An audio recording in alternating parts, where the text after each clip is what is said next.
Guardrails. Okay, that's what we've been talking about for the last 4 or 5 weeks. And as you know, if you've been here for this series of messages, you know, guardrails are those things built on the side of the road to keep a car, to keep a truck from going crashing off that mountainside, or if you're on a bridge, to keep your car or truck from going crashing into the water, or if you're just a guardrail sometimes keeps you from going over in the median and going into oncoming traffic. Very important things, these guardrails.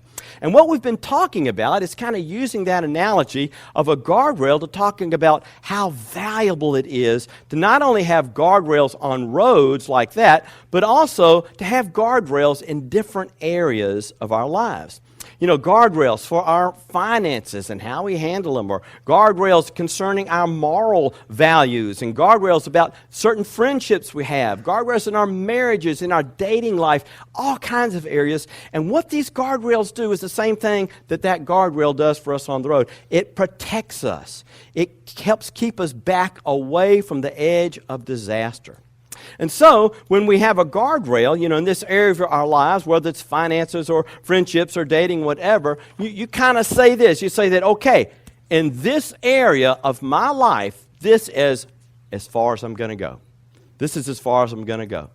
And when we bump into that guardrail, that personal standard of behavior we set for ourselves, your guardrail may be very different from somebody else's guardrail, but what we do when we bump into that guardrail is kind of like warning, danger, whoa, you're getting way too close to the edge. You need to pull back, careful. Well, this morning, we're going to wrap this whole series up, and we want to talk specifically about why we don't do this. Why we just don't set up guardrails. Why, even though we know that some particular guardrail would be very helpful in our life to keep us on track, to keep us on the road where we know God wants us to be, still we don't do it sometimes. We just refuse to do it. Well, why is that? Well, for one thing, we have this internal conflict going on inside of us with this whole guardrail thing. And really, chances are, if you've been listening to these messages, you know, that we've been talking about, maybe you've had going on in your mind one or two of these tracks. 2 tracks. For one track would be this. You know, boy, I've just got to get my kids a copy of this message so that they can hear. This would be so good for them. Or I sure hope my grandkids are listening to this message. Or I sure hope my wife is listening. I sure hope my husband's listening. I hope everybody else is listening.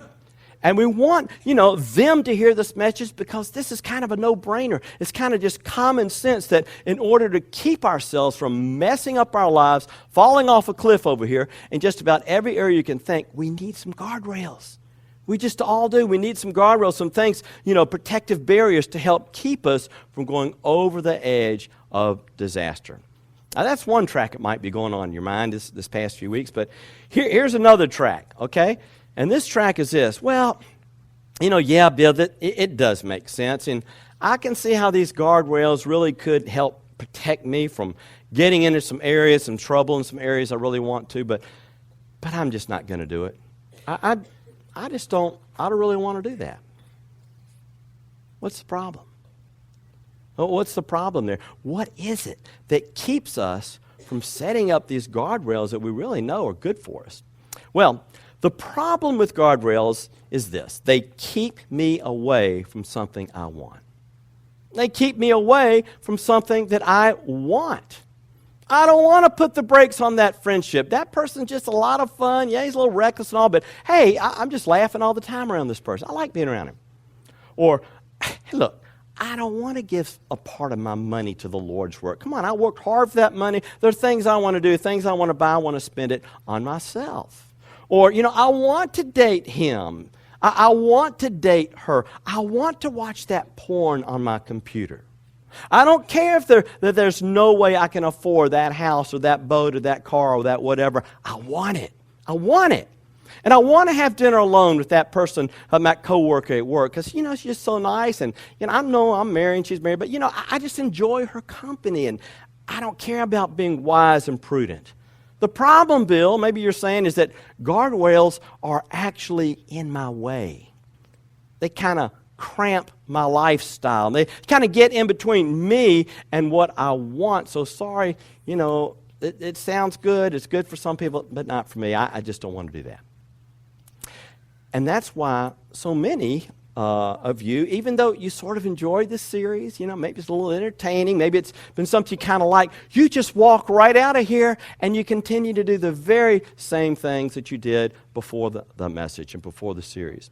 And you're just kind of continuing along the road of life with no guardrails whatsoever, not because you didn't agree with the value of guardrails to protect you. Again, you hope your family, your friends, and your loved ones all do. Hope they're listening, but you're going to get the CD for them, but, you're kind of like, man, would you really want to ride on that road with no guardrails, no room for error? Man, one mistake, boom, you're down the cliff. The problem is, you see, when it comes to you and when it comes to me, the whole idea of just kind of stepping back, it means there's going to be some things I'll be missing out on. And some things that I won't be able to do. And stepping back just means I'm going to not maybe have quite as much fun and thrills as possibly I could have. It means that I won't be able to get just as close as I possibly can to sin without sinning. It means that, I want to get as close as I possibly can to that edge without falling off the cliff. I'm just not going to do the guardrail thing. Period. I'm not going to do it. Forget the guardrail. That's ridiculous. I'm missing out on some stuff. I'd rather live on the edge. I want to live a little dangerously. And if I'm talking to you, if you've had some of those thoughts going on in your mind as you've listened to this series, let me point out just two things to know about not having guardrails. Okay, the first thing we all need to know is that refusing to have guardrails only moves the battle line a little closer to disaster. Just kind of moves that battle line just right up there, a little closer to disaster. A couple of weeks, Robert was talking about the whole guardrail message in our relationships with people of the opposite sex. And the cliff, you would all agree with this, the cliff none of us wants to fall into. Nobody wants to go here. The cliff of getting involved in an adulterous affair with somebody, ending up, in a divorce. Does anybody want that?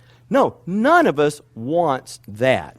So, he's talking about that and being unfaithful and all the damage that might do and destroy and maybe lead to divorce. Nobody wants that.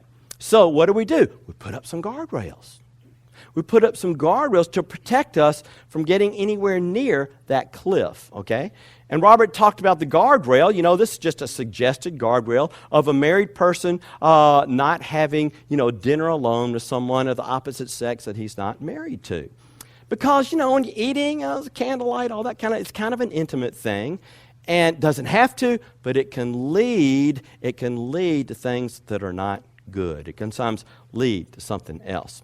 Now, remember, it's just a guardrail. There's no Bible verse at all you'll ever find that says, thou shalt not have dinner with a man or a woman of the opposite sex that you're not married to. No, it's not there. It's maybe in 2 Hesitations 3:5. No, it's not there. I'm telling you. It's there. Okay, it's a guardrail. It's a precaution. It's a protective barrier, something to help guard you from getting over there. So, just let's say that you don't have that guardrail set up, and one day you decide you're going to have coffee alone with that attractive person in the office, but you want to do that, but something inside of you says, maybe that's not such a good idea. Maybe I should have coffee with the guys, But something else in you says, hey, that's ridiculous. Look, we're just friends. It's harmless. It's no big deal. So you have coffee with her, and everything's fine. Next week, you're working late, and she's working late, and you get kind of hungry, and she gets kind of hungry, and you decide you want to have dinner with that person, and so, let's go around the corner, there's a little restaurant, we'll just grab a bite to eat before we go home. And as you're sitting at the table, you feel like, maybe this is not really appropriate. How would I feel if my wife walked in on this? But it's okay, come on, we're just friends. Besides, I really want to I enjoy your company. And so you have dinner with her. What have you done? Nothing. Haven't done anything wrong. You've broken no biblical commandment. You just had dinner together, right? No big deal, right? But then she needs a ride home. And of course, hey, I'll be glad to take you home. You drive her home. And then you walk her to the door, and she says, would you like to come in? And you're thinking, uh-oh, I really should not do this. Kind of want to, but I really shouldn't do this. This would not be a good idea. But she's so nice. We're just going to talk. Come on, I'm a grown man. So you go in. And then after a while, she says, would you like to go upstairs? And you're thinking, that is definitely not a good idea. That would be terrible. But your resolve to be that faithful husband is just starting to kind of slip away. It's kind of start eroding, and you kind of want to go upstairs. And at this point, it is really, really hard to put on the brakes. Now, let's leave that nightmare scenario, thank goodness. And what if you, as a married man, you had set up this guardrail that says, you know what, for my own good, for the good of my marriage and everything, I'm just going to set this guardrail that I'm not going to have dinner or a meal with a person of the opposite sex. I'm just not going to do that. And so you do that, and you're not going to do that. And wouldn't it be a whole lot better to fight the temptation to invite that person to dinner versus the temptation that you're going to have to say no to going upstairs with that person? Whole different deal, okay? You see, a guardrail, even with a guardrail, you still have to fight temptations, but without a guardrail, that temptations is still there, but it's a lot stronger. A whole lot stronger. And the likelihood of disaster is greatly increased. You see, refusing to put up guardrails only erodes your resolve to resist temptation, okay? Let's take another example. Let's say that, you really want to avoid going over the cliff of becoming so heavily in debt. You're just buried in debt, and you're just going to have to do bankrupt. It's just a mess. You want to avoid, you do not want to get anywhere near that. So you put up a guardrail. Let's say your guardrail is this. I am always going to pay off my credit card bill every month. I will not carry any balance ever on my credit card, okay? Now, suppose you don't have that guardrail of paying off your credit cards, and so you're out shopping, and you see some really cute dress. Oh, man, you really like it. It fits. They've got your size. It's the right color. It's perfect. But this month it's been kind of tight. You really don't have the money to buy that dress, honestly, but it's so perfect. So you whip out the credit card and go ahead and put it on the credit card and buy that dress. Man, you're so excited. That was fun. You can't wait to put it on and show it to your husband. It's great. Sure, you went over a little, but that's okay. And so you're starting to walk out the store, and you say, look at those shoes. Oh, my God. That would perfectly match my new dress. I can't believe those shoes. And they go so well. So you buy the shoes too. Meanwhile, your husband's over at Home Depot just kind of killing time while his wife's out there spending money, And so he's looking around, and all of a sudden he says, wow, look at that chainsaw. It's on sale. It's half off. I can't believe it. I've been wanting one of those things. I know we didn't have a hurricane this year, but next year probably will. I'm going to need one. I need to get it. We can't afford that, but man, I just love to have that power chainsaw. So he whips out the credit card, puts it down, buys his brand new chainsaw. He's so excited. And a few more purchases are made throughout the month. And at the end of the month, in the mail comes the MasterCard bill. And they have a balance of $2,000. And they can only possibly pay the $85 minimum charge. And then the next week, the transmission on the car breaks, okay? Got to have it fixed to get to work. Don't have the money? Put it on the credit card, and one thing leads to the next, to the next, to the next, and pretty soon you find yourself in deep poo-poo debt, okay? Just bad. I shouldn't have said that, but anyway. And this couple, they don't know how in the world they're gonna pay that off, and it's 18% interest, and it just every month it gets more and more, and as the debt gets more, you sink more and more into the abysmal depths of heavy debt. All right, let's go back to the beginning of the story. What if that couple had a guardrail of paying off their balance every month?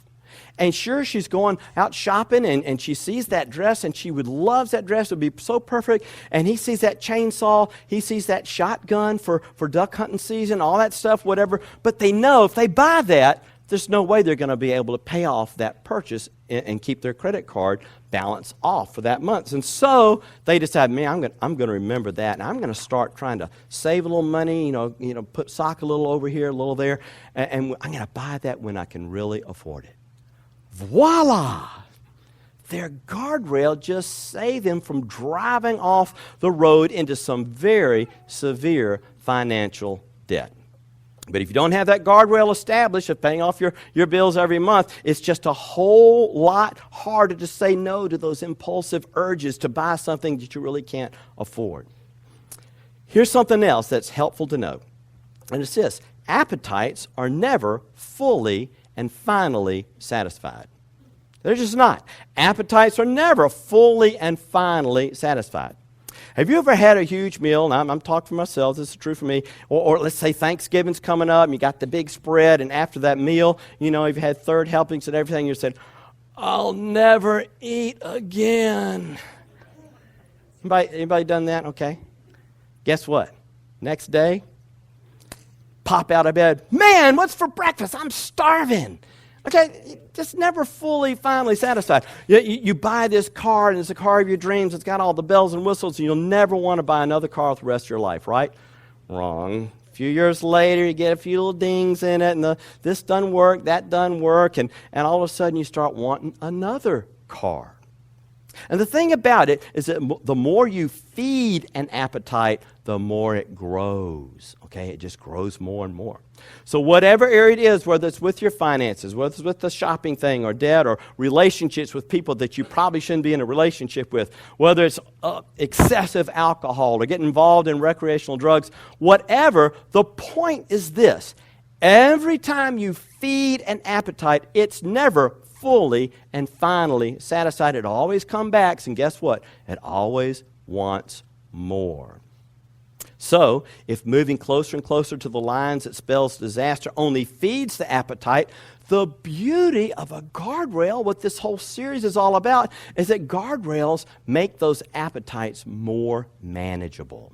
More manageable. You put that guardrail, far away, a good little distance away from the edge of disaster, because if you do that, you'll be able to control those appetites a whole lot easier. Just a whole lot easier. Now, this is the fun part. I want to share with you a fascinating story out of the book of Daniel that just demonstrates beautifully. I just want to end the whole series on this. It just demonstrates beautifully something that every single one of us has to do before we can put up that guardrail, before we can set that boundary. And this true story, it took place around 586 BC in Babylon. And Babylon, as some of you know, is located in what is now the nation of Iraq. Ever heard of that country? That's where it was. And the king at that time was Nebuchadnezzar. And speaking of Nebuchadnezzar, did any of y'all know that Saddam Hussein, Nebuchadnezzar, kind of his hero? He really studied Nebuchadnezzar. He read the historical accounts, biblical and secular, and he liked Nebuchadnezzar. And he kind of modeled himself after that. And it didn't end up working out too well for Saddam Hussein, but that was his model. Anyway, 586 BC. Nebuchadnezzar, at the zenith of the power of the Babylonian Empire, he went over and conquered Israel and its capital city of Jerusalem. Israeli-Arab conflict's been going on for a long time, hadn't it? Thousands of years ago, and here they're still duking it out today. Now, Nebuchadnezzar was a brilliant guy. And one of the really smart things he would do is that when he would conquer a nation, instead of just wiping all the people out and massacring and killing everybody, he did a lot of that, but he would also give these instructions to his military commanders. And he'd say this, look, I want you to go into the capital city, and I want you to arrest and take captive all the children of the royal family. Kill the parents, get rid of the king and queen, but grab their kids and bring them on back to Babylon. Because, you see, the people in the royal family, they were usually the best and the brightest. And they had more education than anybody else. And they had eaten better than anybody else. And they were the cream of the crop. And they were the pretty and the strong and the beautiful people. Unless it's the royal family of England. Maybe that doesn't work there. But anyway, this royal family, they were the best and the brightest. So go get those best and brightest. Bring them back to Babylon to me. And here's what the king would do. He'd get them into Babylon, and he'd put these exceptional foreigners in this extensive training program. And he would slowly but surely strip away all of their culture and replace it with the Babylonian culture.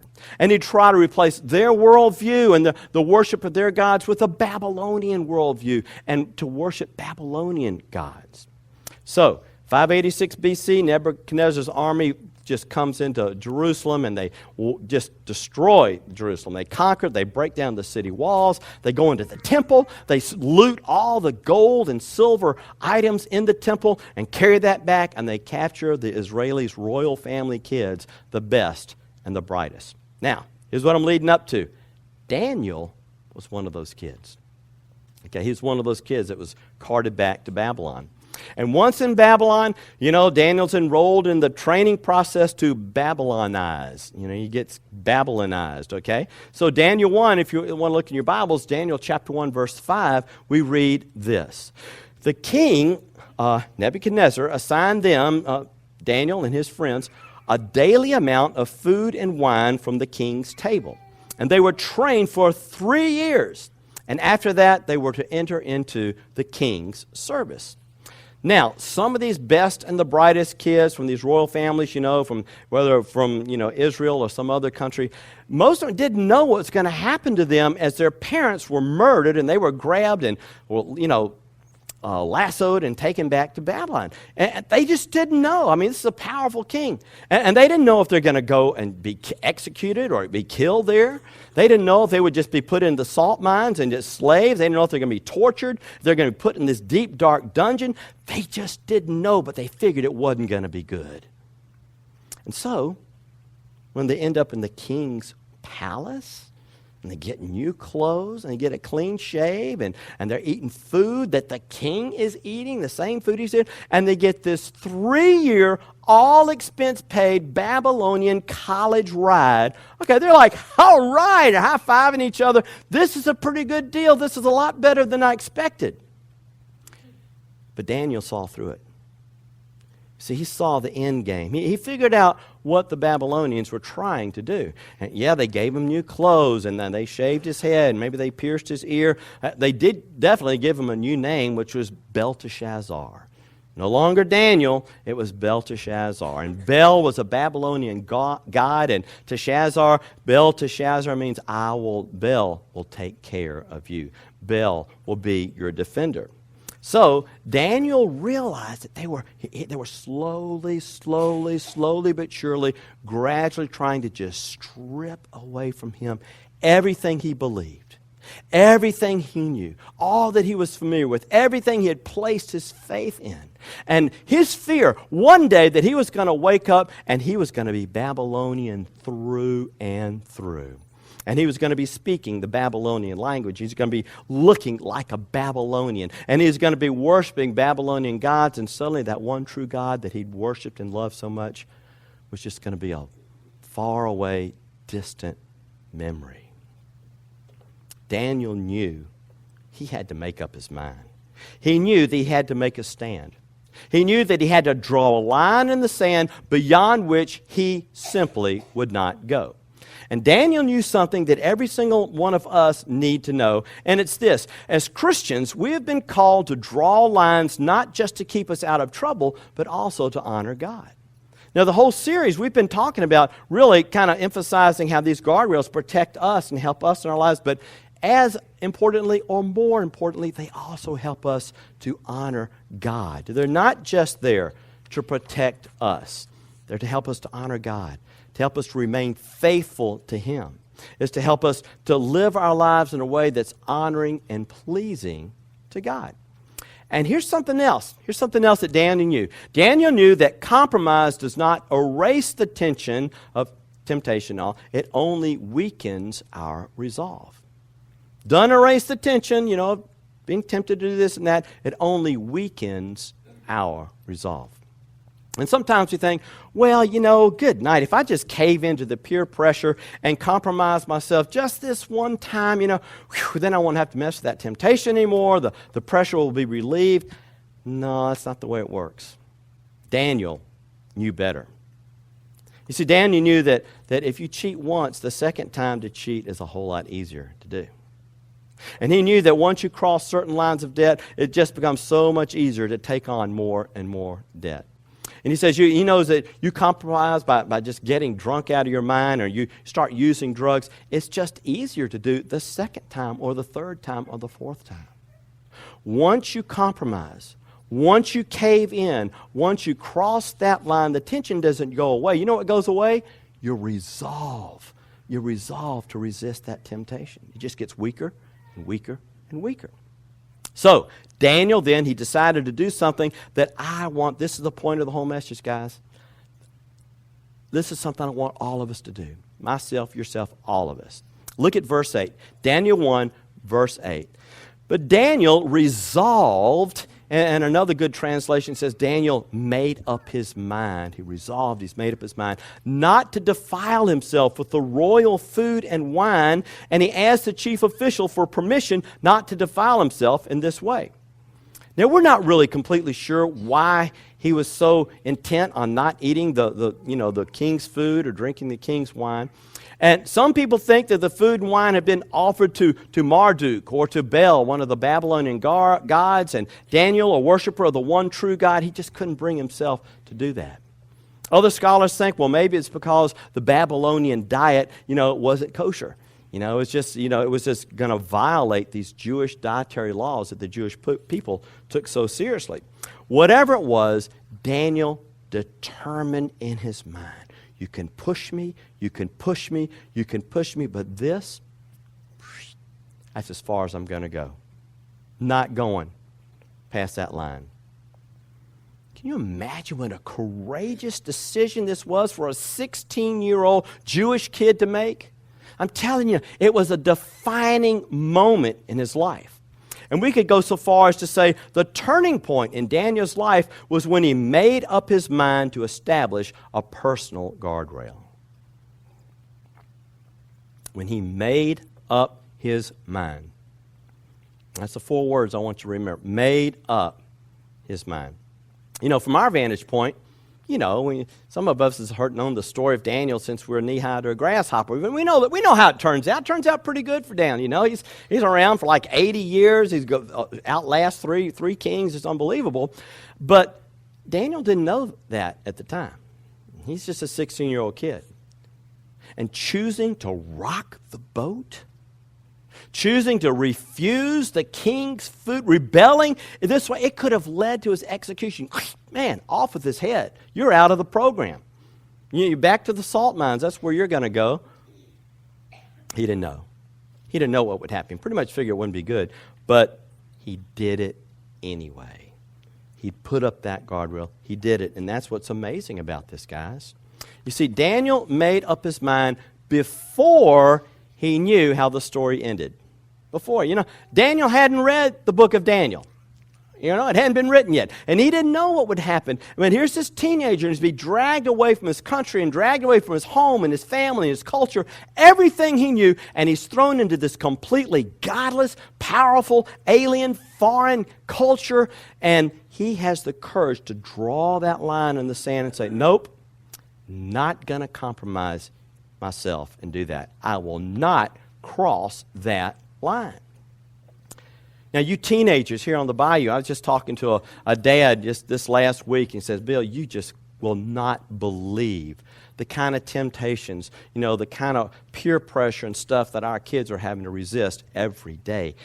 You kids, Daniel was living in a hostile and godless environment. Let me tell you, you're living in a hostile and a godless environment. And some of you adults are working in a business, or you're working on a rig, or you're working at a job that's just about as far away from being godly as it can possibly be, and you are pressured to compromise yourself maybe every day. So you know something of the pressure that Daniel was feeling when he made this bold stand for the Lord. The pressure was there, but Daniel, he made up his mind, and he set up this guardrail. And here's what happened. If you want to follow along, I'm reading Daniel 1, verses 8 to 20. There's the story.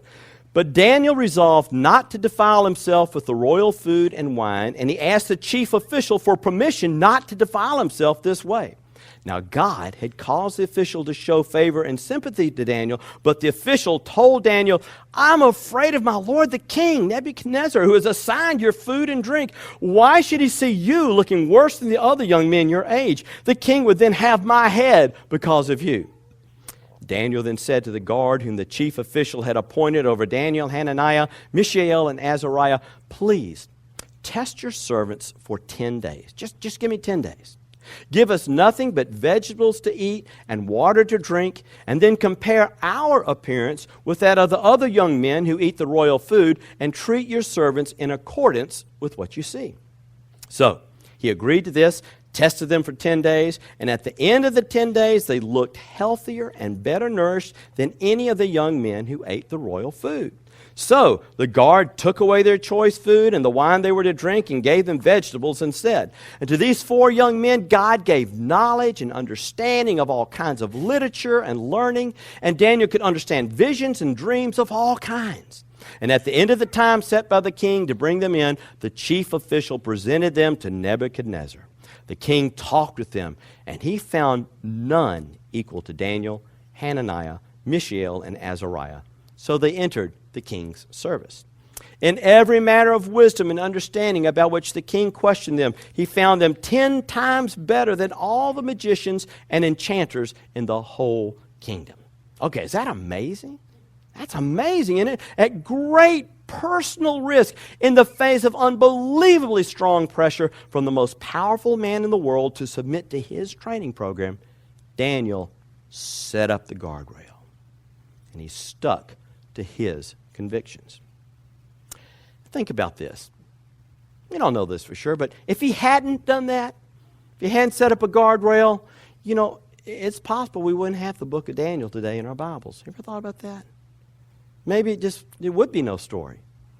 If Daniel hadn't set a guardrail, if Daniel hadn't drawn a line in the sand, if he hadn't refused to compromise his faith, maybe it would have just been slowly but surely, just as the king had planned, just be assimilated and assimilated and assimilated into the culture of the Babylonians until all of a sudden he was just like a Babylonian. There's no difference between him and them.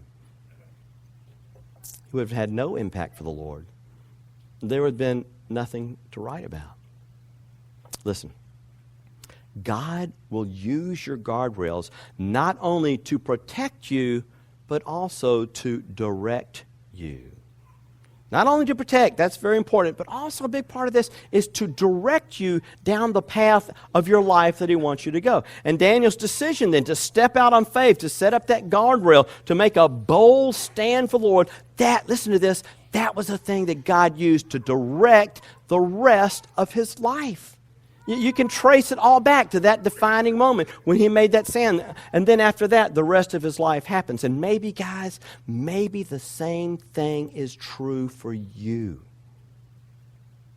Maybe God has you here today because he wants to encourage you to set up some guardrail. I don't know what it is, but I'm pretty sure you do. But he wants you to set up some guardrail that really, if you listen to that guardrail, you don't go beyond that guardrail, it's going to just alter the entire course of the rest of your life. There's a decision. There's a decision he wants you to make. And my hunch is that for many of you, that decision, whether it's how you work or how you're faithful to your husband, your wife, how you handle your finances, whatever moral or ethical decisions you're facing, the friends you choose to be in your inner circle, that decision for many of you will be a defining moment. And one day you will look back and say, you know what, that day of November the 16th, God led me to set up that guardrail. And he used that to kind of redirect the entire course of my life. And it all started back then when I resolved, when I made up my mind and just did it. And here's the challenge for you guys and me, all of us. Right now, today, you need to make up your mind. Not tomorrow, today. You need to make your mind. You need to kind of draw that line in the sand. You need to establish that guardrail to say, from now on, I am simply not going to cross that line. And you know why we need to set up these guardrails? We need to set them up because, I don't know, maybe your marriage is heading in a bad direction. Your friends don't know it, other people, but you know it's heading in a bad direction. Or maybe your finances, man, it's getting closer and closer to the edge of that cliff of financial disaster. Or maybe your relationship with your son or your relationship with your daughter is moving in a bad direction because you simply won't set up a guardrail of how much you're going to work and how many days of the month you're going to be gone away from your family. And if things keep heading in that direction, the end result's not going to be pretty, guys. I wish I could tell you differently, but it's just not going to be pretty. And it's going to be very painful. And you will be filled with regret. Huge regret. The time to decide. The time to make up your mind to establish that guardrail. Guys, it's now. Now, before it's too late, before you pass that point of no return, before your tire just gets hooked off the edge of that and you go tumbling down, before you fall off the cliff into disaster. So, guys, here's where the rubber meets the road. I don't know. I pray about this. God, meet everybody at their point of need. Lord, I don't know all your situations, but I'm kind of thinking God's been talking to some of us here this morning, okay? Here's where the rubber meets the road. If God has been tugging on your heart in some area of your life, pay attention to that guy. Whenever God's tugging on your heart, respond to that. Pay attention. Because you know what? If you don't say, nah, then your heart gets a little more calloused. And God starts to kind of tug on, it's easier to. And then pretty soon, your heart's so callous and it's so hard towards God. It doesn't even bother you when He's trying to get you to do something. You've just kind of tuned Him out. Don't do that. Don't do that, guys. It's danger to your spiritual walk. But if God's been tugging on your heart in some area of your life, hey, listen, with all of my heart, I want to encourage you to make up your mind. To set a guardrail in your life in an area that you know you need to set. Here's a little guideline for you. It's in your program, and it says, today, with God's strength, you can't do this on your own, okay? This is a God thing. Call on Him. Today, with God's strength, I am making up my mind to set the following guardrails in my life. And I don't know what it is for you. Maybe it's with friends. There may be some relationships, you need to kind of guard yourself against. Maybe it's in my marriage. Maybe there's some guardrails for there. Maybe in your dating life. Boy, you're dating. You really need to have some guardrails. Morally, for my finances, other areas. I don't know what it is, but you do. The question is, will you do it? Will you do it? Will you make up your mind to set that guardrail?